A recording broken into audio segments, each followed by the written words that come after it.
Hey guys, देखिए अगर suppose मान लेते हैं कि कोई स्टॉक ऊपर चला गया तो लोग क्या बोलते हैं सर यहाँ पर कि ये थोड़ा हाई जा चुका है, इसको नहीं खरीदना चाहिए, कि लोग थोड़ा डर जाते हैं सर।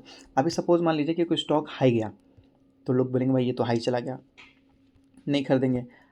और हाई चला गया तो लोग बोलेंगे भाई ये तो और हाई चला गया, और डेंजर है। और हाई चला गया तो लोग बोलेंगे भाई और डेंजर है, नहीं खरीदेंगे। अब दूसरे कैटेगरी के लोग कैसे होते हैं सर? हाई गया स्टॉक, खरीदेंगे, और हाई गया, खरीदेंगे, और हाई गया, और खरीदेंगे सर। जानते हैं पहले बार में जो कैटेगरी 1 मैंने आपको बताया कि हाई जा रहा, लोगों ने नहीं खरीदा। यहाँ से और हाई गया तो फिर भी लोगों ने यहाँ पर नहीं खरीदा, फिर यहाँ से हाई गया फिर भी लोगों ने नहीं खरीदा सर। जानते हैं क्यों? एक खरीदा जा रहा है भाई, हर हाई में खरीद रहा है, दूसरा कोई खरीदने के लिए तैयारी नहीं है। क्यों? क्योंकि जानते हैं सर क्यों? क्योंकि सर पहले इंसान को पता है और दूसरे इंसान को कुछ नहीं पता है सर। नहीं पता। क्या नहीं पता? कंपनी के बारे में नहीं पता है सर, कंपनी के बिजनेस के बारे में नहीं पता सर उनको। एक सिंपल एग्जांपल सुनिए, टाइटन। राकेश झुनझुनवाला आज हमारे बीच नहीं है, ये सबको पता है, लेकिन फिर भी राकेश झुनझुनवाला के पोर्टफोलियो में टाइटन है। हाँ या ना? हाँ। और आज के डेट में भी सर वो लोग खरीदते हैं। पता है क्या खरीदते हैं? टाइटन खरीदते हैं सर। दिखाऊं मैं आपको? आइए दिखाता हूं मैं आपको। देखिए यहाँ पर, देखिए मैं आपको दिखाता हूँ। क्या नाम है सर? राकेश झुनझुनवाला। अब लोग बोलेंगे सर राकेश झुनझुनवाला तो नहीं है। किसने बोला नहीं है? किसने बोला नहीं है सर? राकेश झुनझुनवाला अमर हो चुके हैं, ये इंसान ही नहीं है सर, इनका नाम अब छप गया है, पूरे देश को याद रहेगा, आने वाली 10 पीढ़ी को भी याद रहेगा सर। हम नहीं रहेंगे लेकिन राकेश झुनझुनवाला रहेंगे सर। अब लोग बोलेंगे सर राकेश झुनझुनवाला है ही नहीं तो इनका पोर्टफोलियो कैसे है? किसने बोला राकेश झुनझुनवाला नहीं है? आपने नहीं देखा इसका मतलब ये थोड़ी कि नहीं होते। भगवान के तो नहीं देखा हमने भी, तो क्या भगवान नहीं है? हाँ, शैतान को तो नहीं देखा लेकिन नहीं है, सब है इस दुनिया में, सब है। हमने नहीं देखा इसका मतलब ये नहीं। कभी आपने 10 करोड़ देखा है? नहीं, मैंने भी नहीं देखा, तो इसका मतलब क्या 10 करोड़ नहीं है? हमारा देश ऐसा ही है, 10 करोड़ नहीं है। तो जरूरी नहीं है कि जिस चीज़ को हमने नहीं देखा वो नहीं है। ठीक है, अभी सुनिए, राकेश झुनझुनवाला देख लिया आपने, कितने का पोर्टफोलियो है वो भी देखना चाहते हो, वो भी यहाँ पर आपको बताया जाता है। 63,000 करोड़ का पोर्टफोलियो है। 26 स्टॉक्स हैं। ये देखिए क्या लिखा गया, ध्यान से सुनिएगा यहाँ पर। Rakesh Jhunjhunwala and associate bought share कहाँ खरीदा भाई इन्होंने? फेडरल बैंक में खरीदारी की है और टाइटन कंपनी में खरीदारी की है सर। मतलब ये देखने के बाद क्या फील होता है आपको सर? मेरे तो रोंगटे खड़े हो जाते हैं कि सर ये वही राकेश झुनझुनवाला है जिन्होंने 2 रुपये में टाइटन को खरीदा था, और आज के डेट में भी सर टाइटन जैसे कंपनी में ये लोग इन्वेस्टमेंट करते हैं। आज के डेट में भी ये लोग खरीदते हैं सर। और केवल यही नहीं, ये तो राकेश झुनझुनवाला जी का पोर्टफोलियो, ये है रेखा झुनझुनवाला जी, उनकी वाइफ, जिनका पोर्टफोलियो 41,900 करोड़ का है सर। 42,000 करोड़ मान लीजिए, 25 स्टॉक का पोर्टफोलियो है, और इन्होंने भी सर टाइटन में इन्वेस्टमेंट किया है। टाइटन में इन्होंने भी इन्वेस्टमेंट किया है सर। रेखा झुनझुनवाला जी और राकेश झुनझुनवाला जी दोनों ने भी यहाँ पर खरीदा है सर। देख लीजिए, रेखा झुनझुनवाला बॉट शेयर इन किस में खरीदा सर इन्होंने? टाइटन में। देख लीजिए सर, टाइटन है कि नहीं? 2 रुपये में इन्होंने खरीदना स्टार्ट किया था, 2-3 रुपये में इन्होंने खरीदना स्टार्ट किया था सर, इस लेवल पे खरीदना स्टार्ट किया था। और आज भी इस ज़माने में भी सर ये लोग खरीदते हैं, 25 साल बाद भी ऐसे कंपनियों को खरीदते हैं सर। और ये पहली बार नहीं है, इन्होंने कई बार टाइटन को खरीदा है, कई बार, हर जगह खरीदना है सर। और एक ऐसा इंसान होता है कि स्टॉक थोड़ा सा ऊपर चल जाए और नहीं खरीदेंगे भाई, ये तो हाई चला गया, लो चला गया। मैं आपको बोलूँगा कि ऐसे इंसान को सर पता ही नहीं रहता, ना ही कंपनी के बारे में, बिजनेस के बारे में, मैनेजमेंट के बारे में, वैल्यूएशन के बारे में, कुछ भी नहीं इनको पता होता सर। इसी वजह से स्टॉक चला जाता है थोड़ा ऊपर तो वो टेंशन में आ जाते हैं। ध्यान से पढ़िएगा सर, यहाँ पर अभी हाल फिलहाल में अपडेट खबर दी जा रही है, इसलिए मैं आपको बोल रहा हूँ कि ध्यान में रखिएगा। ये क्या लिखा गया है यहाँ पर लिखा गया है कि देखिए, आशीष कचोलिया, इन्होंने क्या किया? खरीदा नहीं है, इन्होंने खरीदा नहीं है, खरीदा कहीं पर मेंशन किया गया? कहीं नहीं लिखा गया खरीदा गया। आशीष कचोलिया ने क्या किया? इंक्रीज किया है सर। क्या? Stake 1.2%, keep an on eye, आपको बताया जा रहा सर। कहने का मतलब है कि भाई आशीष कचोलिया जैसे लोगों ने भाई यहाँ पर क्या किया है, आज के डेट में इन्होंने इंक्रीज किया है, खरीदा नहीं है। तो मतलब समझ में नहीं आया। खरीदा तो सर इन्होंने पहले ही है, पहले इन्होंने खरीद रखा है, समझ रखो ना। अभी मान लीजिए कि 100 रुपये का प्राइस है, इन्होंने 100 रुपये में खरीद रखा, अभी स्टॉक मान लीजिए 200 रुपये में चल गया, तो 200 रुपये में इन्होंने और खरीदा, इसका मतलब इंक्रीज किया हिस्सेदारी सर। खरीद तो इन्होंने पहले बार ही लिया है, तो पहली बार खरीदने को खरीदना बोलते हैं और दूसरी बार को इंक्रीज करना बोलते हैं सर उन्होंने। जैसे एक आम आदमी बोलता है एवरेज करना। कंपनी का नाम देखना चाहते हो? कंपनी का नाम यहाँ पर आपको बताया जा रहा सर, मन इंडस्ट्री। कंपनी का नाम है मन इंडस्ट्री। ये देख लीजिए, ये वो कंपनी है, 400 रुपये पे है, पिछले 5 सालों में तो सर इस कंपनी ने 400% तक का रिटर्न निकाल के दे रखा है सर, है कि नहीं। अब लोग क्या बोलेंगे सर ऑल टाइम हाई पे है। मैं आपको बोलूँगा कि सर कंपनी कभी भी हाई और लो नहीं होता। हाँ, कंपनी बड़ी हो जाती है और कंपनी छोटी रहती है सर। ये अगर आप देखेंगे तो कई बार ये स्टॉक्स में बड़ा बड़ा गिरावट आया है। कई बार कहने का मतलब है कि देखिए 66% तक का गिरावट आया है, यहाँ पर, यहाँ पर, यहाँ पर, यहाँ पर, यहाँ पर, यहाँ पर, यहाँ पर, कई बार गिरावट हुआ है सर। आइए काउंट करते हैं, 1 2 3 4 5 6 7, हाँ 7 टाइम्स गिरावट आया है सर, 7 टाइम्स गिरावट आया है। अब बताइए आशीष को, चलिए या तो बेवकूफ़ इंसान है या तो समझदार इंसान है। पूछे क्यों? क्योंकि ऑल टाइम हाई पे ये खरीदने की कोशिश कर रहे हैं। हो सकता है यहाँ से भी लगभग 8वें बार गिर जाए भाई, 8वां अजूबा ये कंपनी कर दिखा जाए यहाँ पर। हो सकता है कि नहीं हो सकता सर? कई बार देखिए 1 2 3 4 5 6 7 8 टाइम्स तो गिर चुका है। अब छोटे छोटे गिरावट नहीं सर, यहाँ पर देखिए कितना बड़ा बड़ा गिरावट देखने को मिलता है सर, 38% मतलब 40%। यहाँ पर देखिए सर, यहाँ पर तो और बड़ा गिरावट हुआ है सर, 84% मतलब कंपनी गया, कहानी खत्म सर।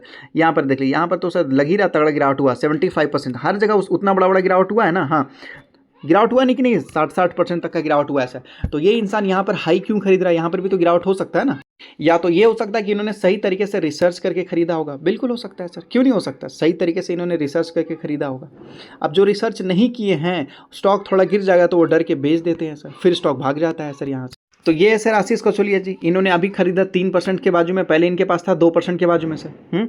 पहले इनके पास था 2.10 के आजू बाजू में, मतलब पहले इनके पास था 2%, अभी इनके पास है 3%, मतलब 50% इन्होंने बढ़ा दिया सर, 50%। अगर इन्होंने लगभग कहने का मतलब 100 रुपये इन्वेस्ट किया होगा तो 50 रुपये इन्होंने और बढ़ा दिया सर, वही है ना। 200 रुपये इन्होंने पहले इन्वेस्ट किया था, 100 रुपये और डाल दिया सर यहाँ पर, तो 300 रुपये होगा ना, मतलब 50% इन्होंने इंक्रीज़ कर दिया सर, है कि नहीं। 50% इन्होंने इंक्रीज़ कर दिया ऑल टाइम हाई पे जब स्टॉक चल रहा है तब। इसके ठीक ऊपर अगर आप देखिएगा, विकास जी नाम के सर, विकास नाम के एक और बड़े इन्वेस्टर है जिन्होंने सर इसमें बेच दिया है। 2.44% था, 2.18% कर लिया सर इन्होंने हिस्सेदारी। तो एक इंसान बेच रहा है, एक इंसान खरीद रहा है सर। पिछले 2 क्वार्टर से ये भाई साहब बेच रहे हैं और आशीष कौशलिया खरीद रहे हैं सर। देख लीजिए, इन्होंने बेचा ना, ध्यान से देखिए, 2.44% है, अभी 2.18% है। इसके पिछले क्वार्टर में 2.53 था सर, क्वार्टर यहाँ पर आपको बताया जा रहा, मार्च 2025, जून, सितंबर में। तो पिछले 3 क्वार्टर से एक इंसान बेच रहा है और एक इंसान खरीद रहा है सर।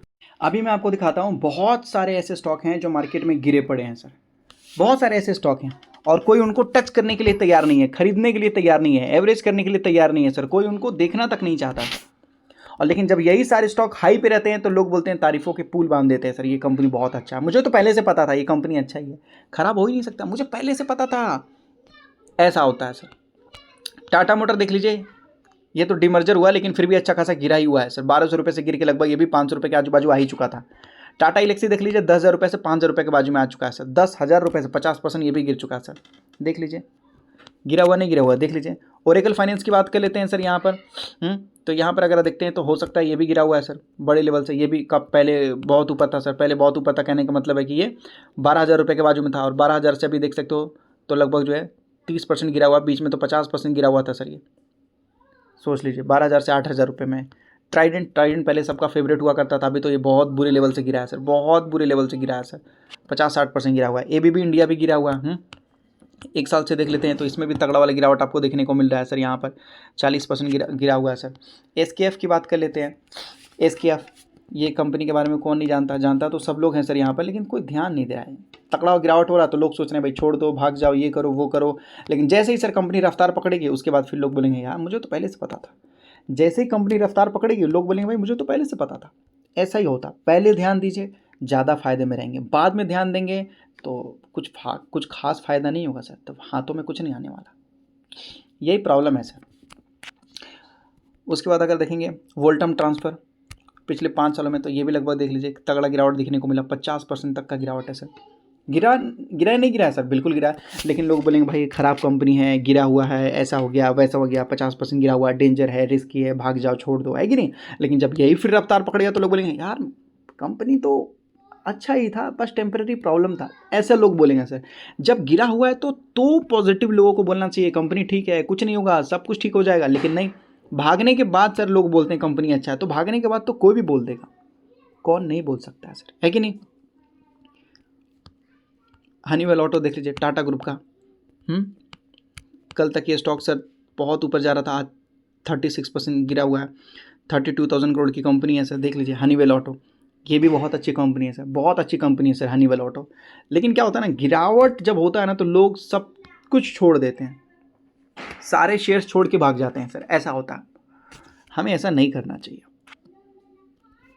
अदानी इंटरप्राइज देख लीजिए, अदानी इंटरप्राइज तो ये तो कई कई बार गिरा है सर, ये भी ऑल टाइम हाई से गिरा हुआ है। पहले 4000 के आजू बाजू गया था, 4000 से गिर के लगभग देखते हैं तो ये भी 35% गिरा हुआ है। 35% है कि नहीं, गिरा हुआ नहीं गिरा हुआ, तगड़ा गिरावट है हाँ। लेकिन किसी को पता नहीं है कि अदानी एंटरप्राइज कितने बड़े लेवल में बड़े बड़े काम कर रहे हैं, कितने बड़े बड़े प्रोजेक्ट ले रहा है सर। तो आप गहराई में जाकर बिजनेस को समझोगे ना सर, तब मजा आएगा, तब आपको पता चलेगा कि भाई हाँ इसको नहीं छोड़ना है, ना ना ना इसको नहीं छोड़ना है। लेकिन हम तो स्टॉक के प्राइस देखते हैं ना सर, कंपनी का बिजनेस नहीं देखते हैं। विप्रो कितने बड़े लेवल से गिरा हुआ, 5 सालों से बेचारा परेशान है, शेयर होल्डर भी परेशान है, कब चलेगा नहीं चलेगा, है कि नहीं सर। आरती इंडस्ट्री की तो कहानी खत्म, समझिए कितने बड़े लेवल से गिरा हुआ है सर। BASF की बात करते हैं यहाँ पर, तो BASF भी देख लीजिए गिरा हुआ है। तो लोगों को लगता है भाई BASF भी खत्म है, लगता नहीं लगता सर, ये भी देख लीजिए 44% गिरा हुआ है। तो लोगों को मैं आपको बोलूँगा कि सर गिरावट प्रॉब्लम नहीं है, समझना प्रॉब्लम है कि आखिर कंपनी क्या करती, कंपनी के बिजनेस से मतलब है। गिरा हुआ है स्टॉक समझ में आता है, ठीक है गिरा हुआ, लेकिन उससे कोई ज़्यादा टेंशन नहीं है सर। आज गिरा हुआ है, कल इसी स्पीड के साथ ऊपर जाएगा। तो लोग फिर बोलेंगे यार पहले नहीं बताया। सर पहले बताया देता आपको तो आप क्या कर लेते, लीजिए पहले तो है यहाँ पर, लेकिन आप क्या कर लीजिएगा आज के डेट में। आज के डेट में ये देखकर आपको केवल एक ही चीज़ महसूस होगा, वो है डर। क्यों? क्योंकि आप कंपनी के बिजनेस के बारे में नहीं जानते, केवल आप स्टॉक के प्राइस देख रहे हैं सर यहाँ पर, समझ रहे हो ना सर। केवल आप प्राइस देख रहे हो, प्राइस देख रहे हो इसलिए आप डर जा रहे हो कि 40% गिरा, 50% गिरा है। आप कंपनी के बारे में जानिए, उसके बिजनेस के बारे में जानिए, फिर उसके बाद आपको ऑटोमेटिक सब कुछ पता हो जाएगा सर। फिर स्टॉक ऊपर जा रहा हो नीचे जा रहा हो, आप खरीदोगे, कभी भी खरीदोगे सर। आप समझ में आया सर, ये जो बड़े बड़े लोग होते हैं ये ऐसे ही अमीर नहीं होते हैं सर, ये हाई पे स्टॉक को खरीदना जानते हैं, लो पे स्टॉक को खरीदना जानते हैं सर। क्यों? क्योंकि ये केवल रिसर्च करते हैं सर, तुक्का नहीं मारते हैं। तुक्का मारने से सर अमीर नहीं बना जाता है, तुक्का मारने से अगर अमीर बनते हैं तो लॉटरी खरीद के लोग आज कहाँ से कहाँ चले जाते हैं, समझ रहे हो। तो लोग हाई चला जाता है तो लोग बोलते हैं हाई है, लो चला जाता है तो लोग बोलते हैं लो है। बोलते नहीं बोलते हैं सर, बोलते हैं ना कि भाई ये स्टॉक तो बहुत हाई है, तो लोग आशीष को चलिए तो हाई वाले स्टॉक खरीद रहे हैं। लोग बोलते हैं तो भाई लो है, तो लो भाई, लो वाले जो स्टॉक है उसको तो आप खुद भी नहीं खरीद रहे हो सर। प्रॉब्लम कहाँ है जानते हो? समझने में। आज भी टाइम है, समझ जाइए, बहुत अच्छे अच्छे स्टॉक कम भाव में मिल रहे हैं ताकि कल फ़ायदा उठा लें उसका।